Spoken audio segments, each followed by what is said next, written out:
Hey there, YouTube. I'm just going to be talking, so you're not going to see anything in this video. But I'd like to tell you what my favorite type of car is.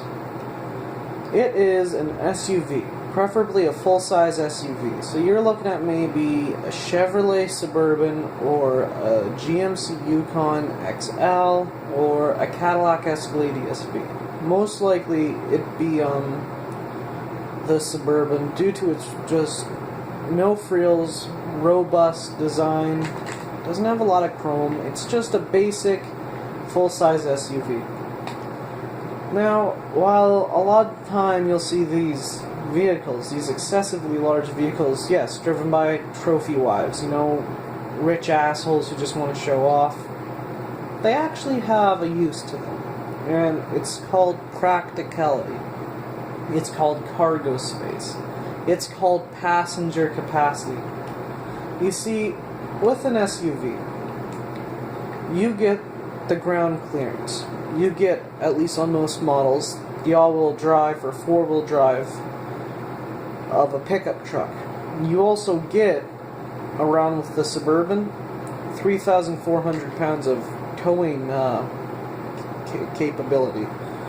So you could tow a smaller car in a trailer and still have people inside.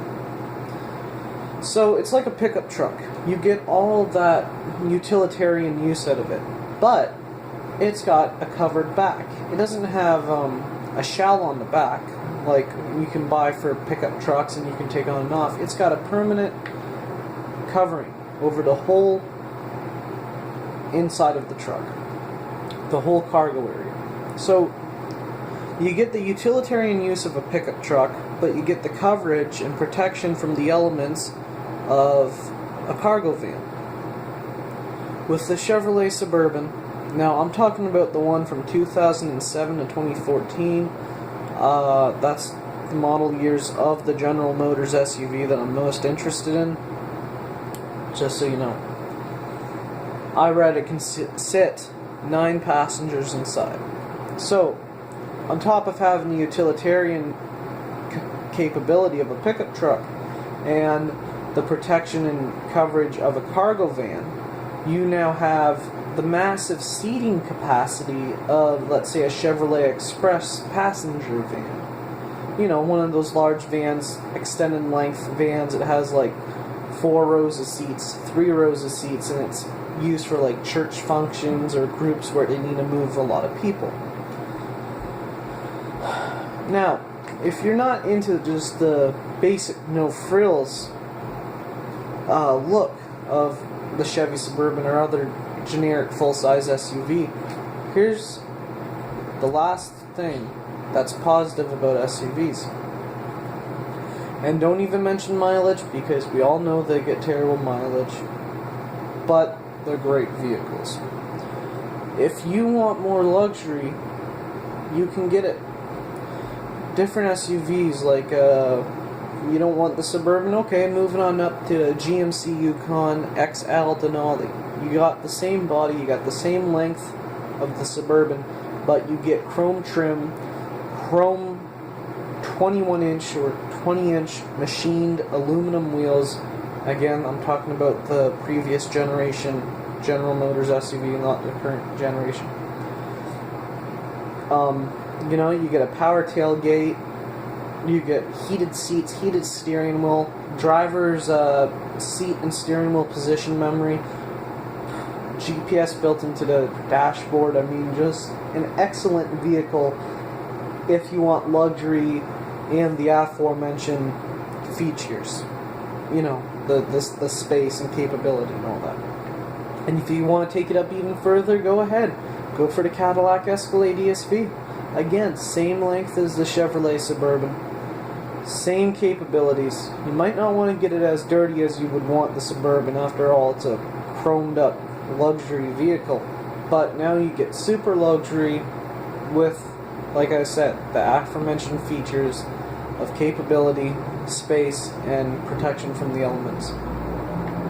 You know what? Or you don't even need to go to General Motors. You can go to Ford Motor Company, get the full-length Ford Expedition. That's a luxury SUV, got a lot of space in it. If you really need it, but most people don't unless they're construction workers or they work in a physical job, like maybe a mine worker or something along the lines of that, you could buy, even though they're not made anymore, get them secondhand, a Ford Excursion. Massive, biggest SUV that was ever in production. Or you could get a Lincoln Navigator, extended length, if you want that luxury with the space. Or let's say you don't want to go to the American automotive market. Let's say you're in a country that doesn't offer the American brand. Toyota. You could get really nice SUVs from Toyota. The Toyota Sequoia. That gives you a lot of space. Now, I don't know much about the Toyota Sequoia. All I know is that it is an SUV and it's very large, so it gives you that space. It gives you the luxury. It's a nice vehicle. My expertise really is in the American-made General Motors SUVs.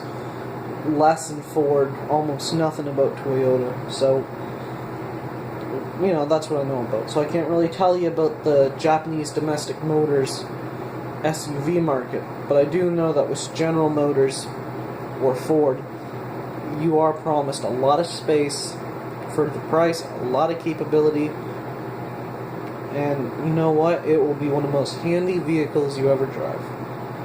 Yes, a lot of times these vehicles are used as a status symbol, and it's ridiculous because they put out a lot of emissions, and then you see one person driving them, and you gotta think, that one person is driving around the city all day in this big vehicle with this much passenger space. But who's in it? Are they using all 9 seats? No. Are they using maybe 6 out of the 9 seats? No, they're using 1 seat for themselves. And they're in this massive vehicle that spews out more emissions than you can think of. Fucking pollution and rich greediness at its best. So fuck those people who want to use them as status symbols. Only buy one of these if you need it. Because they are great vehicles, but if you drive them and you don't need it, you're gonna look like a douchebag. And no, it's not a vehicle for, you know, soccer moms that drive their kids to daycare or some shit like that. No. Because, again, this vehicle is so big. Why do you need a vehicle that big to move your 2 kids? Oh, you're carpooling? Well, get a minifan. I've been in one of the new Dodge Grand Caravans, and I can promise you, they're not that bad. They got 3 rows of passenger seating, and still, if you fold down the 3rd seat, a very large cargo area. And if you want the luxury, go for the Chrysler Town & Country. You get the chrome trim with that. So, you don't really need it. Most people who think they need a full-size SUV don't need it. But like I said, if you are a utilitarian person, if you are a farmer, if you work in a heavy manual labor job such as construction or mining or demolition, that's where the vehicle comes in handy.